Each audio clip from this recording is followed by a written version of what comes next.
This is What a Week. What a week. Politricks. Eta, welcome to another episode of Wow, What a Week, hashtag Politricks with Fresh and Botsang. This week on Politricks, Mzansi is serving chaos like it's on special. Top cops in the dock and top cops in the country. A tripartite marriage counseling session that's looking suspiciously like divorce papers. Or is it? Parliament's Black Unity Caucus ganging up on the DA over a lottery chair. What the fuss? While the Concord quietly gelds the Human Rights Commission, down in KZN, the NFP fires its own MEC for having a spine, funny enough. And President Ramaphosa shuffles his diplomatic pack, obviously with Rolf Meyer heading to Trump's Washington and a career diplomat playing second fiddle. And Nsfas is back in the tender jacuzzi. Grab your popcorn. It's Politricks. It is indeed a tender jacuzzi, fresh. The brother. Good morning, my brother. What's up? Keshapo, I can't complain. So last week, Yes, sir. we spoke about the fact that former apartheid minister and new South African negotiator Rolf Meyer is President Ramaphosa's man in Washington. Yes, sir. But it's since emerged that before Rolf was the man for Washington, there were other names that were put forward that were rejected. Yeah, that's what I got to learn actually on Monday. Reliably. Well, reliably so from people in Jericho. Yes. That there were two names, and both the names were actually political appointees as well. Okay. So they were comrades. A black person and a so-called colored person Yes. that were picked up to go to Washington. And President Trump's office rejected both names. So are you able to reject an ambassador? Yes, you can. The host country Yes. may actually say, no, we don't accept this person. Because after nomination, you must send a communique to the host country to say, we will be sending such and such a person. And then they before obviously even vet them. arrival. Yes. And they will say, no, we are not going to welcome that person. The way they did with the special envoy, I think it was Nsfas, Jonas, yes. Jonas, Yes. before he could even go there to present his credentials as a special envoy, Jericho will have to inform the American embassy or the American cabinet through their embassy, the presidency, because you are there at the behest of the president. And so it's president to president, but Yes. the middle person, there's the Department of International Relations. So after those two were rejected, then that's why President Ramaphosa settled for Rolf Meyer. However, on Monday, then I learned that actually a career diplomat, one of the most decorated and young diplomats we have in the country, Thabo Pare, who I think his last stint was in Bulgaria as our ambassador, is going to be minister plenipotentiary at the South African embassy in Washington. So basically he's almost deputizing us. It's actually a minister in the embassy. Okay. It's actually what people will normally call deputy ambassador or deputy high commissioner.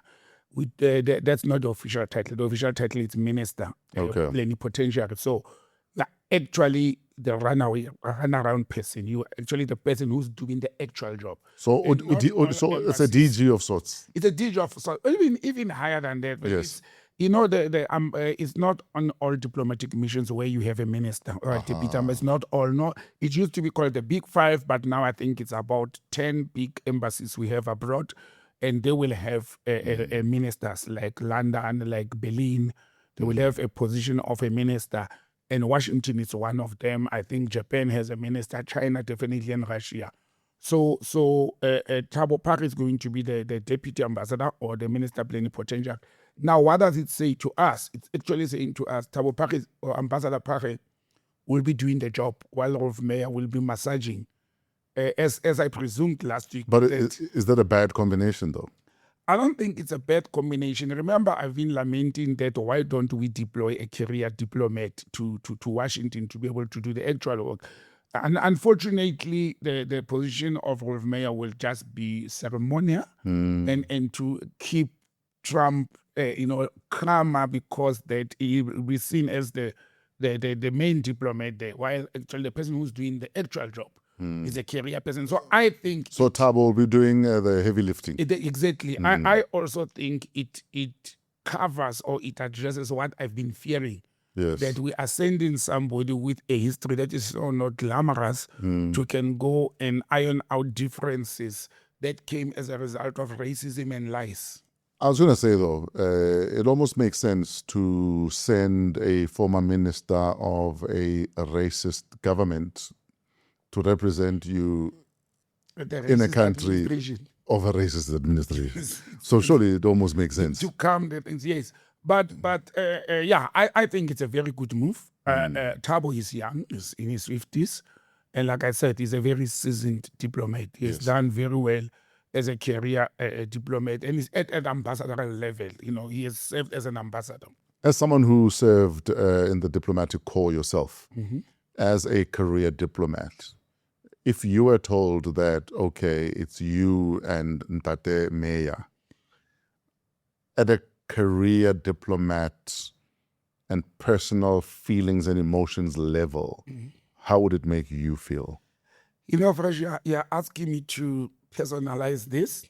I was going to have a very serious difficulty. Let me tell you why I'm asking you to personalize it, because it's the same conversation we have when non-career police people become police commissioners. Yes. And the age-old argument is always, do you need an administrator or do you need a former or a career police person who understands the system? Yeah. Look, I think it will work better in any diplomatic office to have high-ranking officials to be from the career stream of diplomacy. I think it will work better. Personally, I wouldn't take a diplomatic post. There are countries that I've always said I will never go to. If I'm giving an offer, I'll decline. Like the Middle East, I will not survive there, but it's personal. Yes. And the Americas, I'll have difficulty in America. I think they'll send me back home due to my political standpoint. You are not supposed to have a political position, personal one. Yes. But being a Pan-Africanist and having this background that I perceive America to be, I don't think I will do the country justice by being in a place like Washington or Chicago, LA, anywhere in the American, because of their politics and my politics. But you know, good diplomats learn when to keep quiet and do just what you are there for. Yes. And look, for example, one of the nominations, and you know, she wrote me back a message. I'm having difficulty in always addressing Miss Lindiwe Zulu as a minister or former minister, because to me, as a former ambassador, she was my ambassador in Brazil, and she was nominated to go to Moscow, and she declined. And I asked her, Ambassador, why are you declining to go to Russia when you loved it so much? He said, no, I need to be home. I'm in the NEC of the ANC, and there's a lot of work to do to save the ANC, to build the organization. So she sacrificed going to Washington for taking care of going to Moscow. Sorry, to Moscow. Yes. For that. And there's quite a few other surprise names. You know, I've learned that Julius Ingwesi is going to Angola, which I think it's a very good post for him, especially that he's from the South African Communist Party. Angola is more aligned, if you know the history very well, to the Communist Party of Russia and China. And I think Julius Ingwesi can actually go there to even repair the relationship, because our diplomatic relationship with Angola, it's not where it's supposed to be. Yeah. Especially that Angola hosted you know, the African National Congress for many years. And they suffered more than even Zambia and other places where ANC had training camps. Angola was bombed by the apartheid government. And come 1994, the Angolans actually have been feeling like South Africa did not acknowledge them and their suffering, the sacrifice, the way we acknowledge Zambia, Tanzania, and others. And the thing about Angola is, if ever there were skirmishes that endangered not only the locals, but even MK combatants, it was in Angola. Actually, the legendary skirmishes of Cuito Valley. I mean, I remember I was in high school already. When that happened. But Cuito Valley was top of my mind. Yeah. Because that is how often it was in the news. Yes, that. Yeah. And also, thanks to the Cubans and President Castro at that time, if they didn't deploy the Cuban forces to go and help MK to push the South African National Defense Force that time, actually, SADF, out, it took actually the help of the Cubans, that sacrifice. But the other reason why the South African government had more access to Angola than to Zambia, Mozambique, and others, it's because of the proximity from the then Southwest Africa. Oh, yes. Remember, Southwest Africa was part of South Africa, and foreign affairs or Pegwater and the military, they used today Namibia, especially towards the, what you call that strip on top. Caprivi strip. The Caprivi strip. Yes. They used that as a springboard into Angola, Yes. and they could actually access the camps from there. But yeah, I think Chulazi Ngwesi will do very well, and I wish him well in Angola. I've heard the other person on the list, surprise, the former MEC and acting premier of the Northern Cape, North Olokit, is also in diplomatic training. And Thandi Modise is going to Botswana to Gaborone as our High Commissioner. And those are some of the names that came up of diplomats who will be leaving either 1st of June or 1st of July. Yes. But they are at the Foreign Service Institute undergoing, the crash course that what you call political diplomats are appointed. So it looks like, President Ramaphosa, it's a bit too late for me, but he's starting to settle down on his post because he's carrying a lot of things. It's energy their side, it's internal fighting of divisions of the ANC, the diplomatic challenges in the world, then it's multilateral organizations, and the cases in international courts. I was going to say there's the ICC. The ghost of Iran is also literally exactly. So there's actually a lot that There's President a lot. Ramaphosa is juggling. Yeah, exactly. He's juggling, but it looks like he's been making decisions faster these days. Sure. And most of them proper decisions and in the right direction. So Mama Thandi Modise will be in Gabs in Botswana. Yes, sir. And I was there this past week, and the Botswana National Front, that is the party Duma Boko is actually the president of. Yes. So the Botswana National Front is part of UDC, the umbrella for democratic change. Yes. And I remember, so I was at the fundraiser. There was a gala dinner on Saturday. Okay. And President Boko was talking about the relationship between Bots and Namibia. For instance, with President Ndai Twane. And so for instance, part of the relationship is you don't need a passport to travel between Botswana and Namibia. As long as you have your national ID, that's all you need to cross. Yes. And I know a similar deal was struck with Zim, but has not been implemented. And President Boko is in Zim this week, visiting President Mnangagwa, who is going for another term, it seems. No, man, it's not. It's extension of the term with 3 years. It's another term. It was 3 years. It's another term. Yeah. It's term light. And I think he's going to get away with it. No, he will. He will. And in fact, a lot of insiders are saying he doesn't want it. A lot of insiders are saying he's being pushed to... By the party? By insiders within the party. That is in the interest of the party and continuity, or I can't remember what other phrases I heard being thrown around. That he's not insisting on it. He's being encouraged to do it. From the inside is what I heard. But anyway, so what I'm asking is this. Given what SADC is and what SADC could be and should be. Yes. So for instance, looking at between Bots and Namibia, you just need an ID, you don't need a passport. Yeah. I know there was a similar deal with Zimbabwe and Bots. Yes. What do you think it will take to have similar dealings between South Africa and a lot of her neighbors? Okay, let me first mention that first there is an African Union as well as the SADC resolutions. It's resolutions that were taken by the 15 member states of SADC, and almost all are out of the 54 member states on the AU. More than 40 of them, they've supported the resolution of one passport for the continent. Yes. That's one thing, that Africans must travel with an African Union passport. 1 or 2 countries have implemented that. Ethiopia is one of them. However, the challenge we are faced with in South Africa, even if we can want to have that kind of an arrangement, and we have it, but not at a national resolution level. Let me tell you, we have South African citizens or residents and Botswana citizens and residents who are also crossing the border, but for a specific, it's not vehicle, but it's a border for pedestrians only. It's called actually Tsidila Mulomo. Is it not across the Limpopo? Yes, it's across the Limpopo into Botswana. Into Botswana. I think it's at Bubonong village, if I'm not mistaken. Exactly. Along, yes. So that village, the people from that village and the village or in South African side, they've got special IDs to can cross that border without stamping the passport. Oh, that is dope. Yeah, it's been there for years. I had no idea. Yeah, because it's the same families. Yes, it's families. People live, it's just a borderline that's not traded. We have the same situation in Lesotho. I know the border of Forisberg and Wepener, there's a border in Wepener.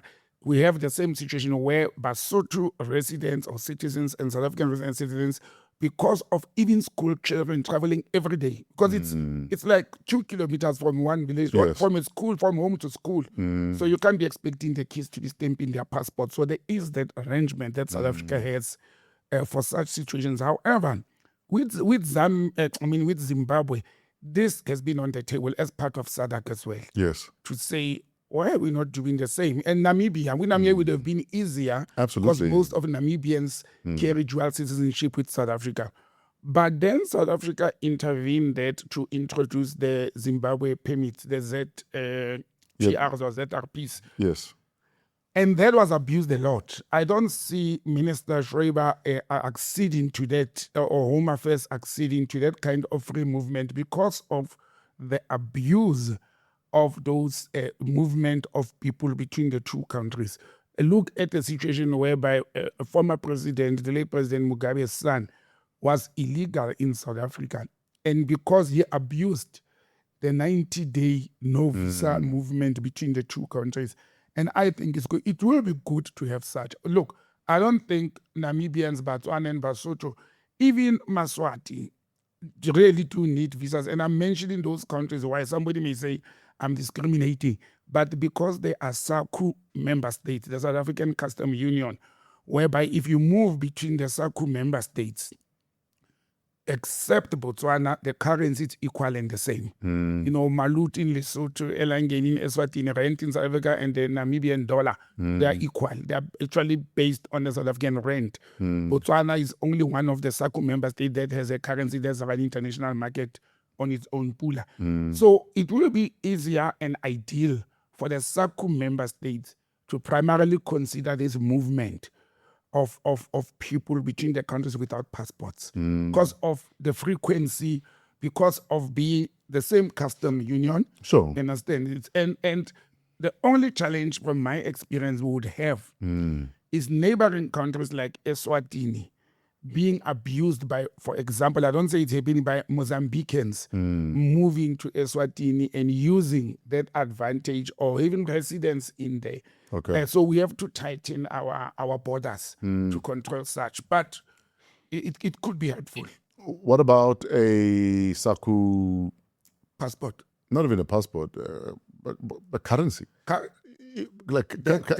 up with a currency. You can even back it or peg it to the pula, for argument's sake, or to the rand, depending on what makes more sense. The best thing that could have happened in SACP member states, I've said in hundreds of SACP meetings, the best thing that could have helped the economy of these 4 or 5 countries, it was going to have one currency. Yes. We can back it up on pula, but the pride of the two giants, Botswana and South Africa, that's where the problem is. Yes. Botswana will say, hey, our pula is stronger than your rent. And South Africa believes that they are the economic giant, not only of SADC or SACP, but of the continent. However, if these countries can have one currency, distributed from one point and trading with it, it was going to make things very easy. And I think it may also put the custom union in a better position to can trade with the world. Yes. I think, look at the EIC. Look at, even if they've got different, they have a currency they are using among them.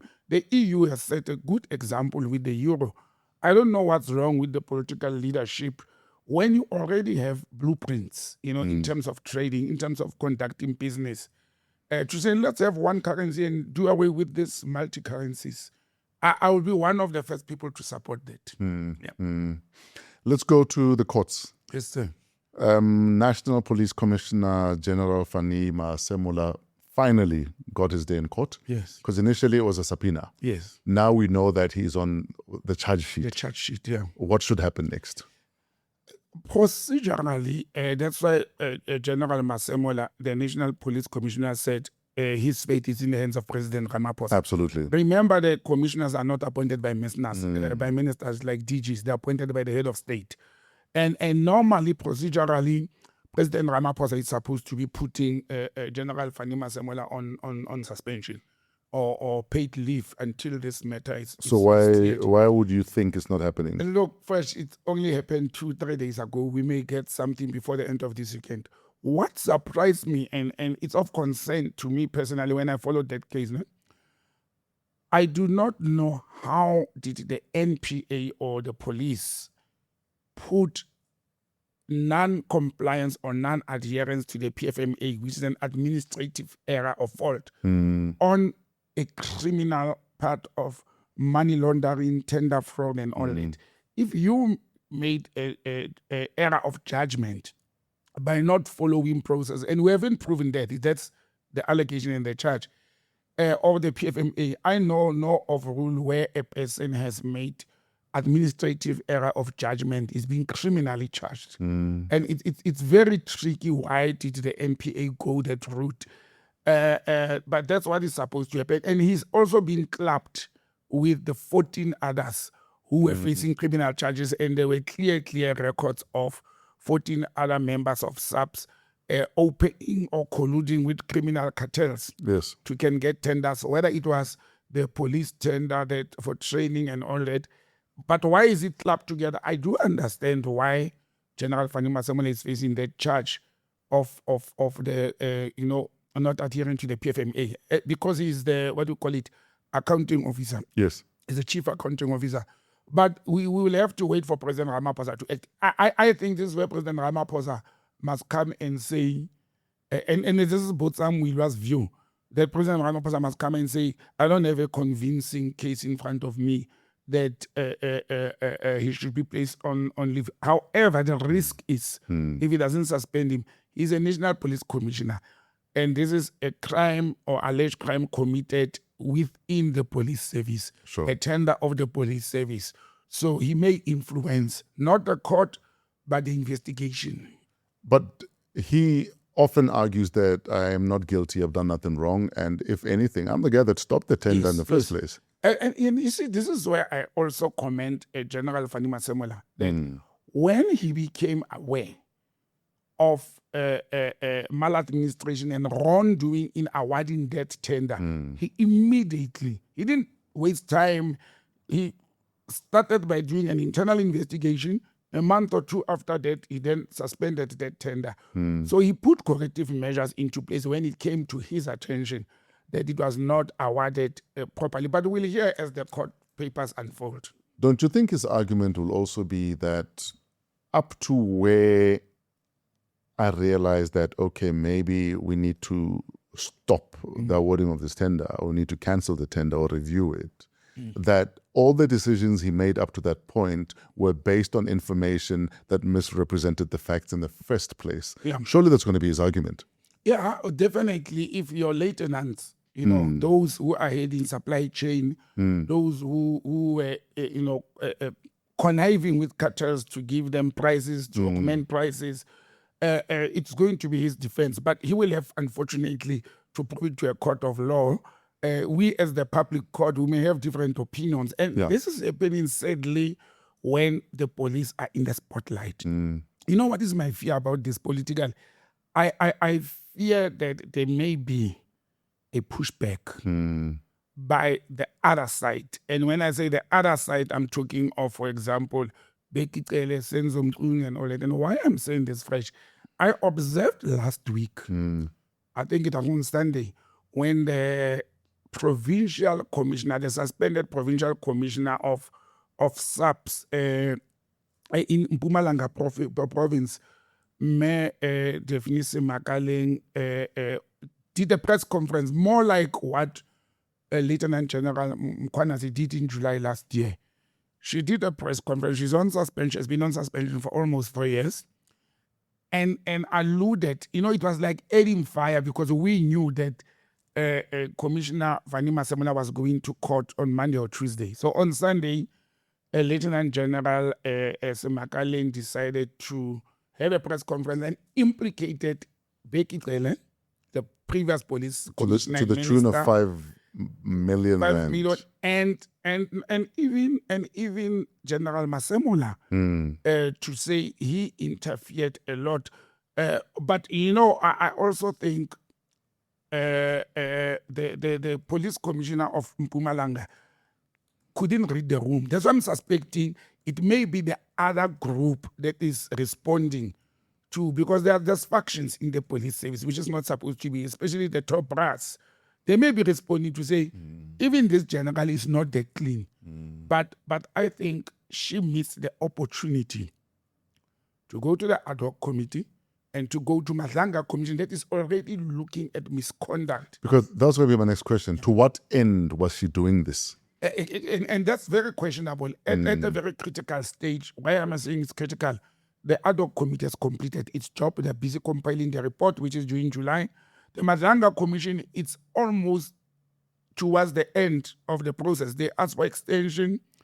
They've crossed very critical stages where the former minister, the former commissioners, the current commissioner, and others were placed before the Madlanga Commission, and she has been sitting with all these allegations all along. It is very serious to say somebody has received.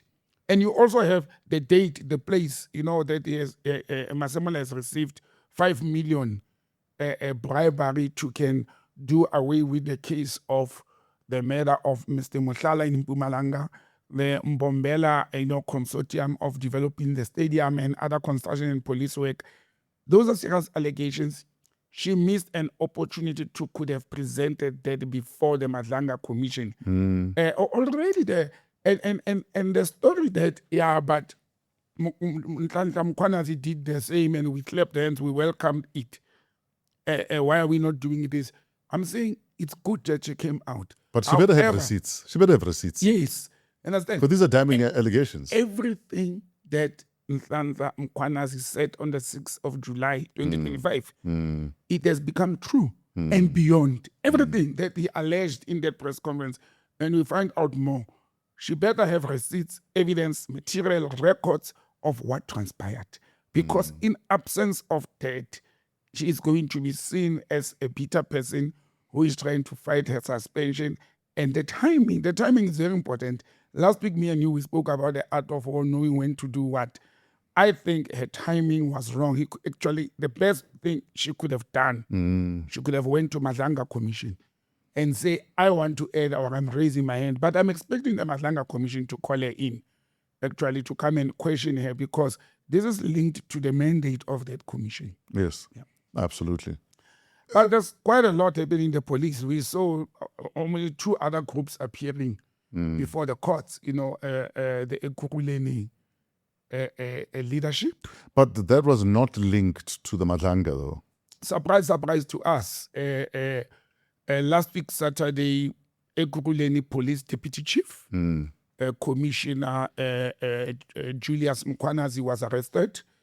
On Sunday, the current Ekurhuleni, what do they call them, municipal manager, was arrested. Now, we became a bit confused. What does the current MM, because he only took the position a few months back, but he was the CFO before of Ekurhuleni, the current municipal manager who's in court with Julius Mkhwanazi. And this, when they came out in court, and the court at the police service, actually, I was listening to Brigadier Linda Mate saying they're looking for Mr. X, which is the 3rd suspect. And we're like, who is that? The unconfirmed report says that Mr. X is actually the driver of, or the former driver of Julius Mkhwanazi. These are unconfirmed reports. But the police have requested that they don't want to divulge the name. They know who they are looking for, and they are naming that person Mr. X for now. And as you said, it had nothing to do with the Madlanga Commission. The commissioner of Ekurhuleni Police, or deputy chief, Julius Mkhwanazi, the CFO, and the 3rd person they are looking for, Mr. X, are arrested for a very stupid thing. I'm sorry, but this is the most stupid and bizarre thing I've ever heard in my life. That in 2019, the then CFO was arrested for overspeeding on the road by, ironically or coincidentally, by Ekurhuleni Metropolis.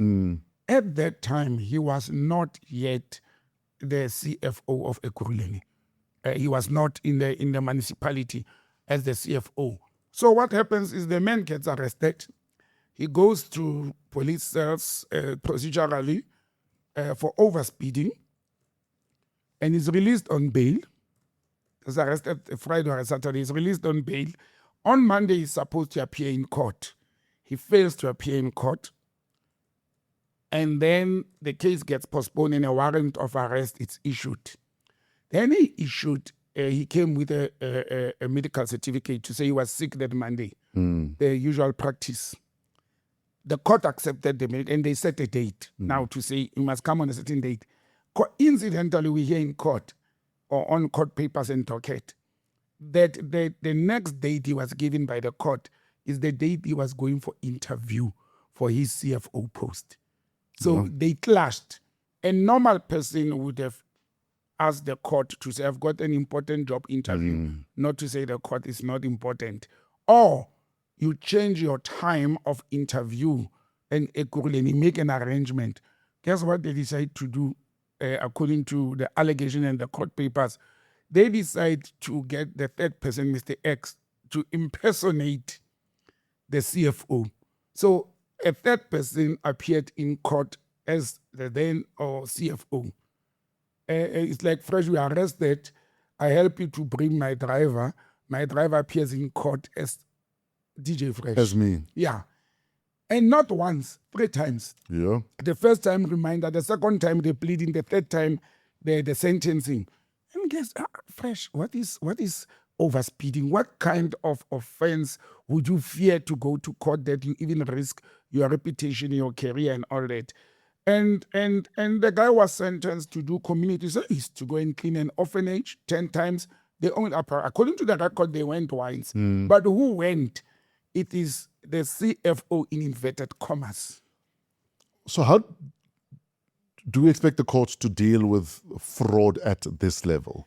Where you're impersonating, you're misrepresenting, you are lying under oath? I can tell you now, Fresh, I can definitely tell you, even if it's a first offense, they're all going to jail for this. You lied under oath. You impersonated, even Mr. X impersonated someone knowingly. There's a charge of money laundering and fraud and corruption added to this because there's an allegation from the investigators and the police that the CFO paid them 400,000 to lie, and they shared 200,000. These people have money. How do you pay somebody 400,000 for you could have excused yourself and go to court? That's a simple charge. I don't say reckless driving or overspeeding is a good thing. I am saying face the law. And the funny part is, I was thinking, what if the court would have sentenced this man to imprisonment? Would he have gone? Yes, because you know how, or maybe would have sang that time. But you know how does it work? When you are sentenced to jail in court, I've been there. You are sentenced, and from that box in court, you go straight to prison. Exactly. You go down the basement. Yes, you go down the basement into the van in prison, you change clothes there. Now you are a product of correctional services. I wonder what is that person was going to say to court.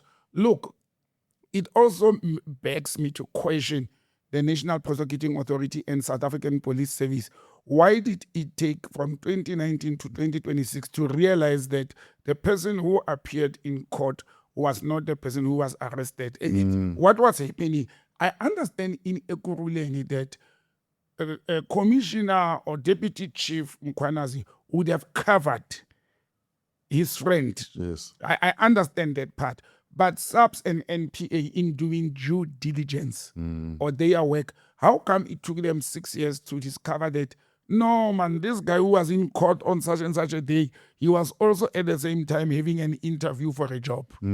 Understand? And he's sentenced to 10 years of court, 10 service, community services. How? He went once. When he didn't come for the second, third, fourth, fifth time, what were the police doing? Because the court at that time would have, or correctional services would have received the report that Mr. X is not appearing to do what the court had ordered to do. So this is going to uncover quite a number of things. Absolutely. But you can imagine that this person has just ruined his career. Impersonating yourself in court, lying under oath, money laundering, fraud and corruption. They carry it, and they've been charged at Schedule 5 of Criminal Procedure Act, which carries 15 years imprisonment. So they are faced with it. I don't know if they know the seriousness of the charges. So what Commissioner or Deputy Chief Mkwanazi and his CMM are in court for, pardon me, it actually still have nothing to do with Madlanga Commission. Remember, he's still facing other issues from Madlanga Commission. It's raining and pouring. It's raining and pouring in the police service. I mean, we saw we got to know that the brigadier from Sidibeng, District of Police, is the brother-in-law of Katiso Molefe, and now Madlanga Commission has unraveled that as well. But you know, these people are destroying their careers. Look at Mr. Mnisi from Tswane. Yes. A very young man with a bright future in front of you. You have been a CFO of at least 4 municipalities, one in Mpumalanga or Witbank, Randfontein, my hometown, then Tswane, and one in Free State. At age 36, you are at the prime of your career, at the prime of your age. Why do you allow corrupt criminal cartels, corrupt police, even corrupt politicians to can actually, destroy your career like that? This should be a lesson to youngsters to say fame, greedy, material and money don't build careers. They actually destroy people's careers. I think because we live in a society that's obsessed with materialism, certain lifestyles, and just maintaining almost a falseness that these amounts of money, obscene amounts of money often affords you, people feel it's worth the risk, and that's why they do it. The mistake we did when we grew up and we started working as black society, and I won't talk on behalf or about white people because I don't know how it happened, was thinking showing off your material, it's a sign of success. One of the days when you were not at the radio last week, I said to the team, one thing that has saved me in life and protected me, cushioned me, is the teaching I got from Ramaphosa to say, Botsang, you are having a career that people are envying. Yes. Not everybody becomes a diplomat, even people more educated than you. Let me teach. And that's years back, in the 90s. And he said to me, you must have plenty in the storeroom and little in the showroom. Oh, yes. You will succeed. Yes. I live by those words. Plenty in the storeroom, little in the showroom. Yes. We like to show off, and most of the time we show off with illegal proceeds or things that we don't have, like credit. Showing off with credit, it's not a success. And I think we should teach a lot of youth and youngsters who are starting to work to say, there's nothing wrong if to not have. There's nothing wrong if you can afford sneakers that Fresh has. There's nothing wrong with that. Your time will come. You will choose what to do with your money, not the state money. It's taken too long. I need shortcuts. I need to live this life now. I need to pop bottles. I need to impress girls. I need to sponsor girls. And I need to do it now. You will live that life now in prison. Not that I'm encouraging The crime. risk is that if you don't do it within the legal parameters, you will end up doing illegal things that will destroy your life and your career, where you will not even have the benefit of enjoying those things that you would have worked for. People don't want to work. They want easy come, and they don't know the old story, easy come, easy go. Not that I'm encouraging doing crime. Yeah. But if you're going to do crime and you're busy taking obscene amounts of money, at the very least, build some schools and some clinics and try and clean up the thing so that you get back on the straight and narrow. And sadly, money that is gotten fraudulently and easily and from such thieving is so easy to blow. Yeah. Because you didn't work for You it. didn't work for it, exactly. But even Fresh, I think people with that kind of money, especially when it's cash, it's sitting there. It's not like me and you who wait for month end Yes. and get paid and you must budget and all that, because money comes in and out. Yes. If somebody wakes up to say, go to court and be in Botsang, I'll give you 200,000. You will probably find that driver never earned 200,000 in his life. Yes. And I think that's where the challenge is, to look at cash. The day the world goes into a cashless process, because electronic money, you'll be monitored. Yes. A cashless society will have lesser criminals. I don't say we won't have criminals, but we'll have lesser criminals. Absolutely. Let's move to the ANC and the SACP. Yes, sir. A couple of days ago, Fikile Mbalula, Secretary General of the ANC, invoked Rule 25-17-14 of the ANC Constitution. Dual members must pick a side or face consequences. The SACP told members to ignore the directive, calling it an attempt to disenfranchise them. And so today is Saturday. The letters counting down the 10 days were meant to have gone out Thursday from the ANC. Yes. I have yet did receive letters. Yes. But actually, I'm glad you are reading that part of the constitution of the ANC. What does it say? I want that dual membership part, because it's very interesting. No, he's saying dual members must pick a side or face consequences in terms of who you're going to campaign for for the local government elections. Has it been part of the ANC constitution? That is a good question. You understand? You know why I'm asking that? If that has been part of the ANC constitution, how did they fare all these years? Or is it because the SACP never contested elections? Maybe there's the reason.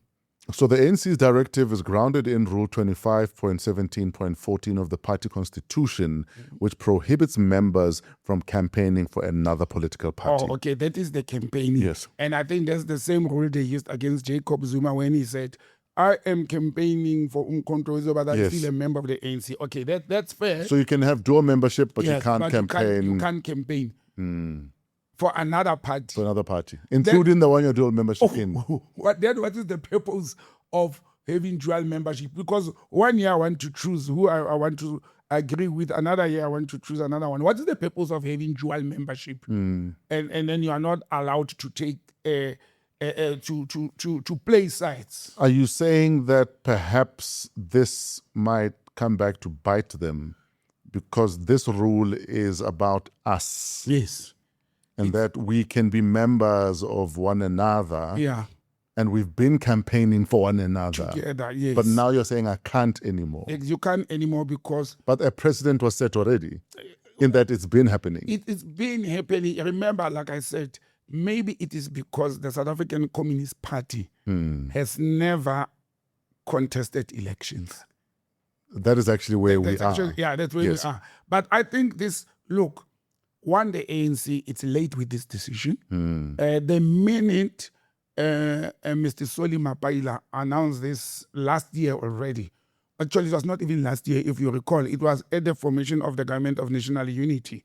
The SACP has been very clear, which was in July 2024.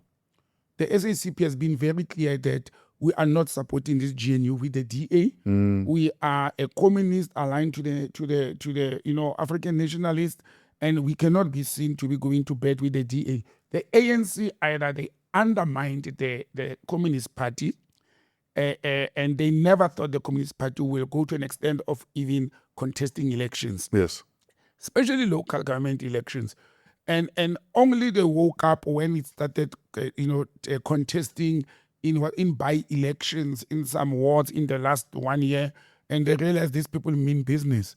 But what does it say for them to not to campaign? If you are Gwede Mantashe, the former boss of SACP, or you are Dr. Blade Nzimande, the former boss of SACP, what are they saying to them? Resign or decide which one are you going to campaign for? Let me tell you what it may do. Pick a side. You must pick a side. Are you a communist or you're not? Let me tell you what it can do, Fresh. Yes.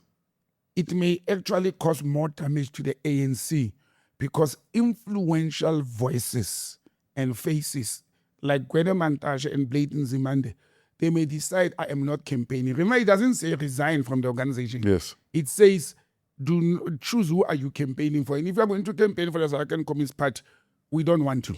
Understand?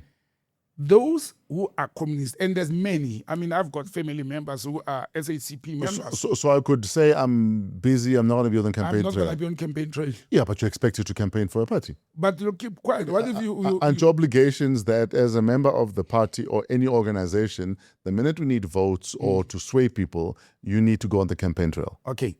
For people who are in the limelight and positions like Buti Manamela, the Minister of Higher Education, I've mentioned Gwede Mantashe and all that, it will be seen. But the majority of a voter base, it's people in townships, it's people in suburbs who are not occupying any public office positions, who are not in the limelight, who are not in the media. How are you going to control those people? People who are not, for example, it's easy to say to Mr. Mantashe, hey, we didn't see you with a t-shirt doing house to house or whatever, or going to rallies and campaign events. It's easy. But for a normal SACP member who is not in the limelight, how are they going to make sure? And those members are more than those in political positions. Those are the votes they may lose. Those are the votes they may irritate to vote secretly. Yes. That's the danger they are stepping on. You understand? I think they are going only to win on those who are in political positions like premiers, like MPs or ministers. I think they will win on those ones. I think those ones will take positions. I expect Buti Manamela, I haven't seen his letter to say he would rather resign. I've heard that. I'm not confirming that. Resign as minister? No, from SACP. Oh, from SACP. From SACP, yes. I haven't seen the letter, I haven't seen the resignation, but there's the talk. And do they really think people like Blade Nzimande, Gwede Mantashe, who has been trying for political positions for so long, they will leave the luxury blue lights as ministers? So are you saying for a dead horse called SACP? So are you saying we have the challenge of communists who've tasted capitalism? As Sobuke called them, the yellow communists. There's nothing communism in SACP members. There was no way the SACP in real life, in their founding policy positions, they've got the Marxism, Leninism, and everything communism. But what they have been doing despite paper and talking communism, none of these people are communists. Because they would have never even accepted positions in the capitalist ANC, which from 1993-94, the late Ntate Nelson Mandela had said to us, actually the ANC has never said they are a socialist or what. The ANC is on. I mean, Nelson Mandela said it. And it was very clear for the communists at that time. Then they had another member of the Tripartite Alliance, COSATU, which was representing various labor unions, which was talking socialism and the workers' rights. The ANC has never pushed that agenda. They've never. It's one agenda of the former liberation movement with its Tripartite Alliance that, went through the fingers of the leaders of these organizations.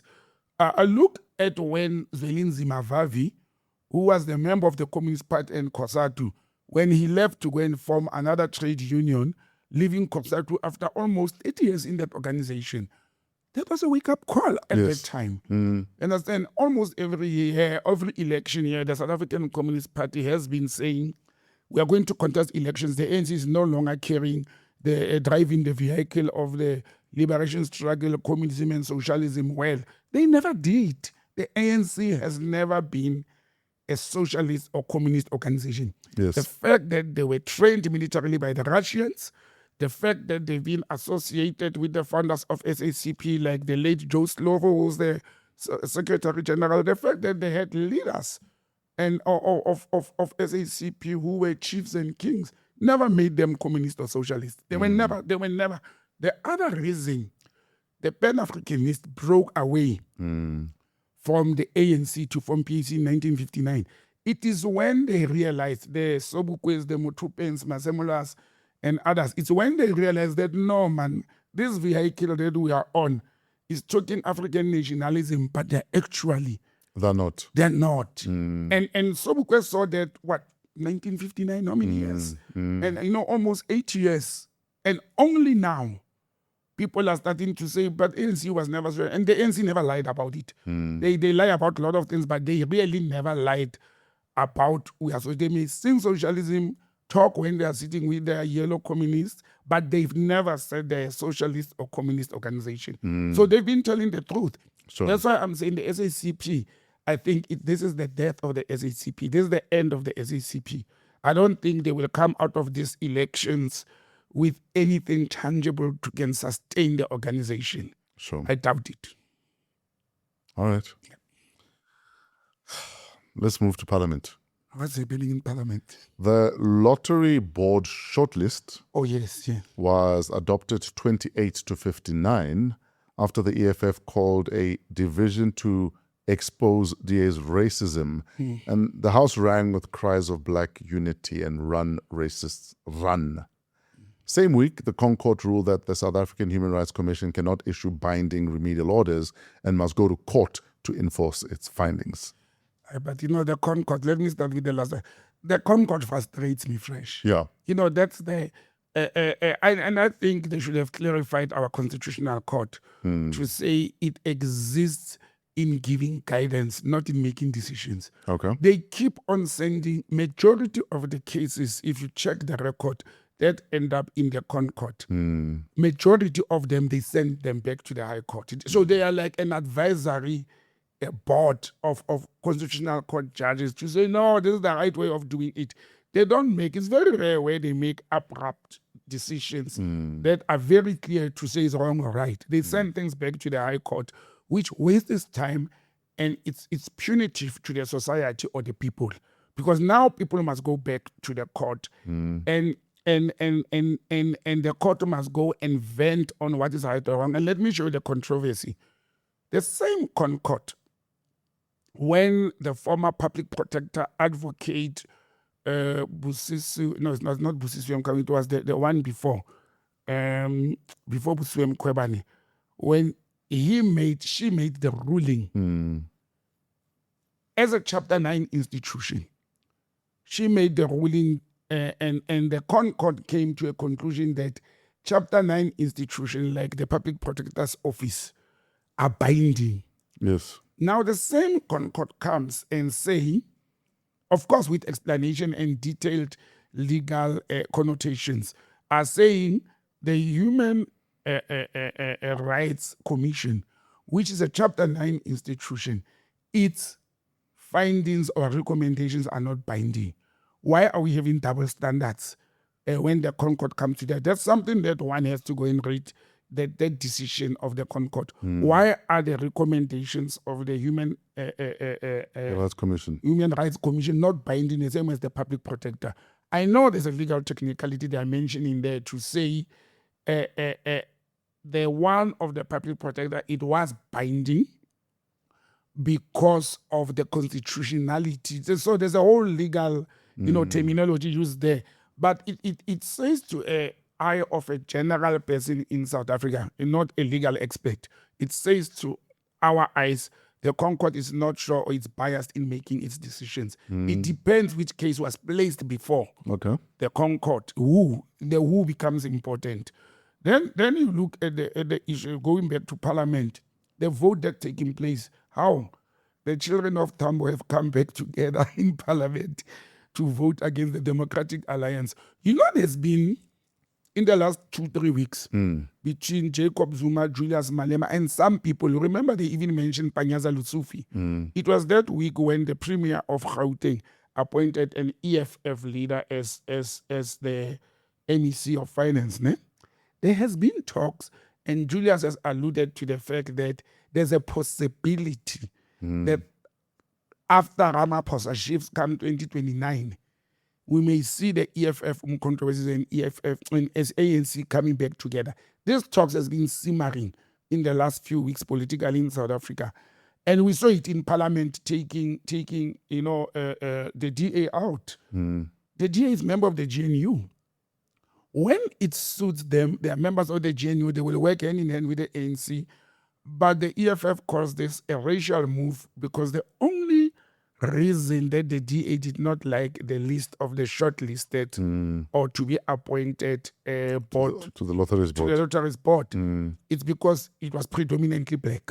Okay. So the DA, in my view, hasn't accepted that But the majority of positions in boards, in government, will be according to the demographics of the population. They haven't accepted that. And you can't force people at all times to say, yeah, but these people are aligned towards the ANC. You can't force them. We know. Why? It's because the majority of the voters and the people in the public service are aligned to the ANC. Yes. The ANC is obviously going to put their people in upfront and maybe give 1 or 2 seats to other so-called black parties. You know, you'll be safe amongst that. But Botsang's view is this. The National Lotteries Board has been notorious of having people in the organization that were seen to be aligned to these 3 political parties, and they help even funding those parties.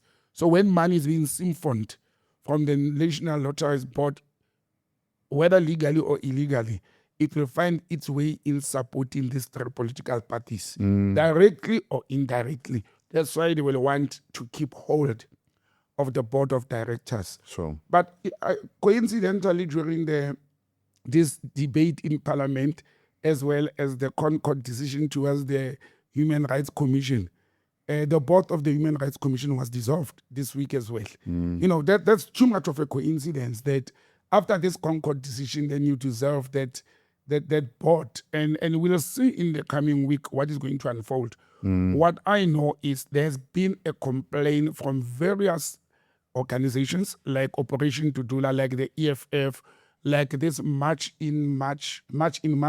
Yes. And many individuals in the legal fraternity and politics have been complaining that how do you have a human rights commission that protects the interest of foreign nationals equal to that of South Africans? And people actually saw it as saying you are placing the interest of foreign nationals before that of South Africans. And I've always said to people, and again, I'm not saying to our viewers and followers, I'm right. I'm saying the problem has been the Human Rights Commission was founded or in terms of Section 2 Bill of Rights of our Constitution. And our Bill of Rights does not discriminate humanity in or out. You are a human being, so you will have all equal rights. And the worst is the Human Rights Commission of the Republic of South Africa, in its board and commissioners, they had foreign nationals sitting there. Now, fresh, if I'm Zimbabwean by birth, my roots are in Zimbabwe, and the South African government hires me to be a commissioner of the Human Rights Commission, do you think I will ever think against Zimbabwe when I'm sitting there? Naturally, Yes. you will want to protect your people, your families, and all naturally. And this is going to be a challenge, but let's see who they are going to appoint into those positions. I can tell you now, I'm going to apply for one of those commissioners' job at the Human Rights Commission. Sure. Yeah. Can we go to Nsfas? Yes. Oh, yeah. That's not nice. So Outers March, so this organization undoing tax abuse. Yes. The March 2026 report has flagged 4 Well, I thought it's 3. solution providers, Oh, okay. in inverted commas, Yeah. running the Nsfas housing portal as irregular appointments, with 600 million rand to 1 billion rand diverted. Nsfas paid for roughly 247,000 beds in 2025, but they were never accredited by its own agents. What's going on here? You see, Fresh, that's the problem. That's when creation. And why don't Nsfas have a housing division within? Oh, no. It's you will call it a housing division. Yes. It's because part of their responsibility Yes. is to provide accommodation to students. So why don't they internalize the solution? The solution. That's where the problem is. Why outsource it? Exactly. Nsfas itself, it's an entity or a creation of state that was given a responsibility to outsource or to render these services on behalf of the Department of Higher Education. So already there's an you outsourcing. Yes, you created Nsfas. It's an entity of Department of Higher Education. You create it, you appoint CEOs or whatever, the commissioners and the people. And then they appoint sit some more there, people. Then they appoint 3 or 4 They outsource even companies, more. Yes, to do the work. Guys. That's actually a thumbs up to Outer, because 2 years back, me and you, I vividly recall that discussion. We were still at our old studio, And I said, and people went for me on social media to say, you remember this the day you said, I said, Jacob Zuma announced free education in the last meeting. You said he announced that he dropped the mic and he walked outside the room. I'm inviting, and I will share it on our social media, I'm inviting our viewers and followers to go and watch that episode. That's 2 years back when I said the money, and I've done the calculation, the money that the state has made, it's almost $1 billion only for accommodation. For Nsfas, if they take that money, I repeat what I said 2 years back, if the state takes that budget allocation and give it to institutions of higher learning, they can afford free education because Nsfas has service providers to pay, staff to pay, money to steal. They must make provision for stealing as well, because why would you go and outsource? You are already outsourced. You are a creation of a government department. You are an entity. You are a service You provider. have a service provider to the Department of Higher Education. You go and you hire service providers and you spend almost 640 million, almost towards $1 billion. That's what we can account for. Was the service rendered as well? Can those bets be demonstrated? Why was it given to these companies? Who are these companies and why do we have to go through that? I repeat, in South Africa, we can afford free higher education up to at least first qualifications, whether it's the first diploma or first degree. If the money that is being given to Nsfas can be given to all institutions of higher learning and not equally, we must look at the wealth of those institutions as well. We must look at the service they cater for previously disadvantaged communities. You understand? Yes. We must be able as a nation to say we need more unpacks or technical skills and artisans. Let's spend more of that money in artisans and technical skills than on traditional academic qualifications of being a lawyer and a doctor, in order to create employment opportunities for kids or youth, in order to create a service that is required by the industries. Guys, one, I'm not a scientist. Two, I'm not clever. I don't know maths, but this is basic. You have the money that you can distribute to established institutions of the state.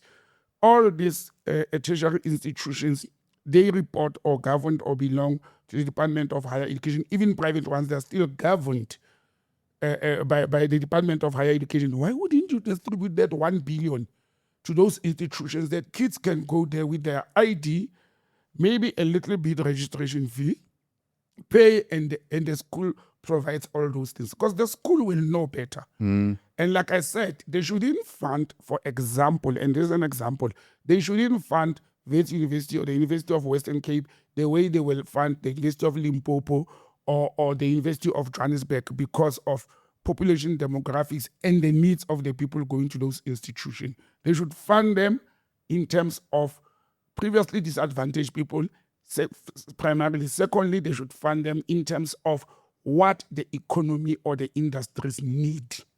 Not what we are seeing of people going to fund accommodation with almost R1 billion rents, and it cannot be accounted for. So if politicians, their children were going to these institutions, to these schools, they will make that resolution in Parliament.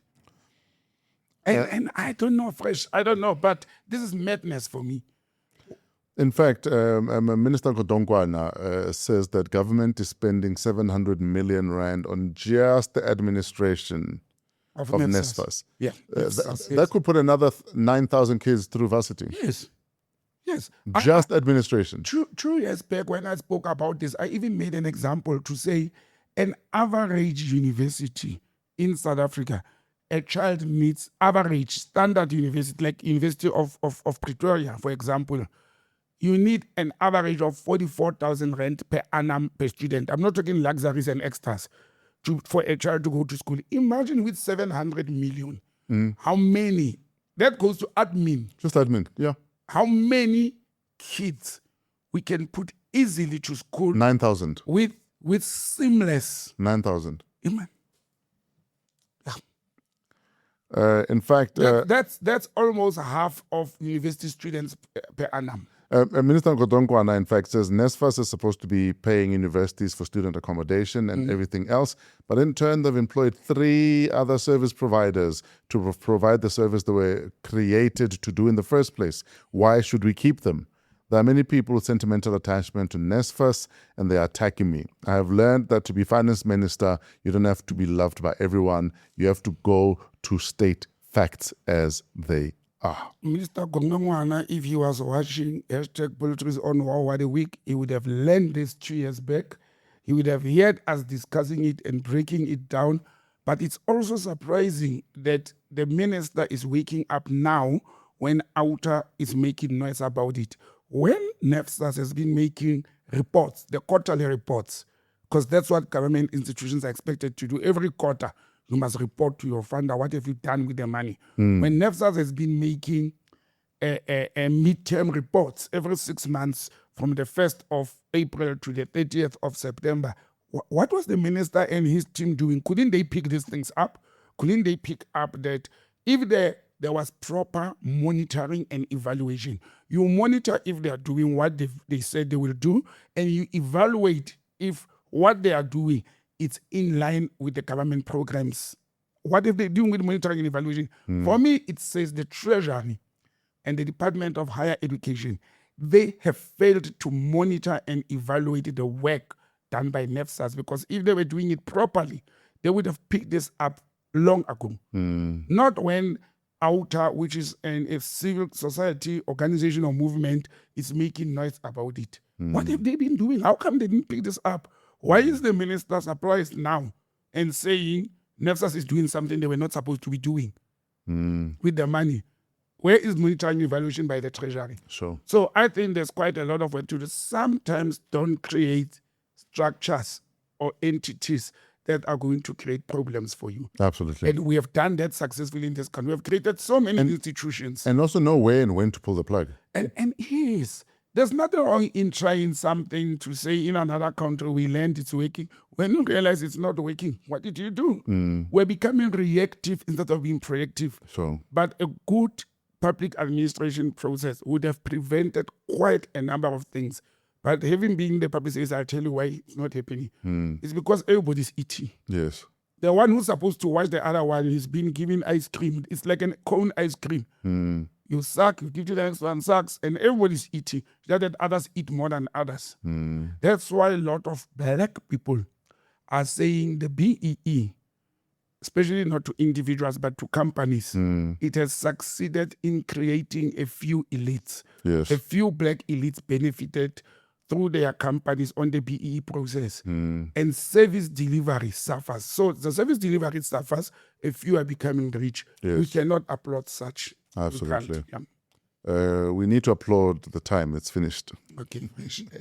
I like it when time gets finished quickly, then we can go and rest. Where do we find you online, sir? botsang@gmail.com for formal, invitations. And we can continue the discussion on WhatsApp. +2783 884 7787.